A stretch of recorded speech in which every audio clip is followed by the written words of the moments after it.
ഞാത്തി ബാ പോവാ. ടൂറെല്ലാം കൊളായി, വണ്ടിയില്ലോ. വണ്ടിയില്ലേ? നീല്ലേ വണ്ടി ബുക്ക് ചെയ്തേ? വണ്ടി എടുത്തു. എടാ വണ്ടി തരാന്ന് പറഞ്ഞു, നീ പണിയൊന്ന് ഇപ്പൊ വണ്ടിയിലാന്ന് പറയുന്നത്. നീ കൈ നമ്മൾ എടുത്താൽ പോരെ? നീല്ലേ വണ്ടി റെഡിന് എടുക്കുന്ന പറഞ്ഞേ? എങ്ങനെയല്ലോ ഓളെ കൈയും കാലും പിടിച്ച് സമീപിച്ചാ ടൂർ പോകാൻ. എന്താ നീ വണ്ടിയിലാന്ന് പറയുന്നത്? ഞാൻ വിളിക്കേണ്ട ആളെല്ലാം വിളിച്ച് ആയിരത്തും വണ്ടിയില്ല പോലെ എന്താ ചെയ്യാ? നീ എവിടെ പോയിട്ടെങ്കിലും വണ്ടി ഒപ്പിച്ചേ പറ്റൂ. അണക്കാ ഇനി തിരിച്ച് പുറക്കുവാൻ. ടൂറിന് പോകാൻ ഇറങ്ങിക്കഴിഞ്ഞാൽ ടൂറിന് പോയിരിക്കണോ? നീ ഇങ്ങനെ മൊബൈൽ കുത്തി കളിച്ചോ? ഇവിടെ ടൂർ കൊളായിട്ടുള്ളേ. ഒരു ടൂറും കൊളായിക്കില്ല. പറഞ്ഞ സമയത്ത് നമ്മൾ ടൂർ പോകും.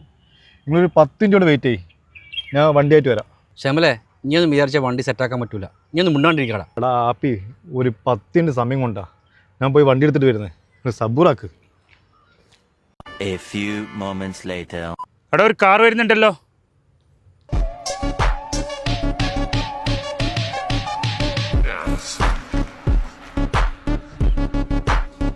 ഈ വണ്ടി പോലെ ടൂർ പോവാന് എടാ നീ ഇതെവിടുന്ന് ഒപ്പിച്ച്? നീ എന്ത് വിചാരിച്ചേ ഞാൻ മൊബൈൽ വെറുതെ തോണ്ടി കളിക്കുന്ന? എടാ ഇംഗ്ലീഷിൽ പ്രശ്നം നടക്കുമ്പോൾ ഞാൻ നേരെ ഇൻഡസ്ഗോൻ്റെ വെബ്സൈറ്റിൽ പോയിട്ട് എനിക്ക് ഇഷ്ടപ്പെട്ട വണ്ടി ഞാൻ എന്താക്കി ബുക്ക് ചെയ്ത്. സംഭവം ഈസി അല്ലേ, ആർക്കും ബുക്ക് ചെയ്യാലോ. എടാ ഇൻഡസ്ഗോന് സൗത്ത് ഇന്ത്യയിൽ എവിടെയും സർവീസ് ഉണ്ട്, പിക്ക് ആൻഡ് ഡ്രോപ്പ് ഉണ്ട്. എനിക്കിപ്പോൾ എയർപോർട്ടിൽ വേണം, എയർപോർട്ടിൽ കിട്ടും. ഇൻഡസ്ഗോൻ്റെ വെബ്സൈറ്റിൽ പോയി കഴിഞ്ഞാൽ എനിക്ക് ഇഷ്ടപ്പെട്ട വണ്ടി സെലക്ട് ചെയ്യാം. വളരെ ഈസി അല്ലേ, അടിപൊളി സർവീസ് അല്ലേ. അന്നേരം എൻ്റെ ലോഡൊക്കെ ഇല്ലീഗലായിട്ട് നടത്തുന്ന റെൻ്റക്കാർ, അതിൻ്റെ ഒന്നും ആവശ്യമില്ല. നമുക്ക് ഇൻഡസ്ഗോ മതി. ഇതാകുമ്പോൾ നമുക്ക് ധൈര്യത്തിൽ എവിടെയും പോവാം. താങ്ക് യു ഇൻഡസ്ഗോ, വളരെ നന്ദി. നമ്മൾ ടൂർ കൊള്ളാണ്ട് രക്ഷിച്ചതിന്.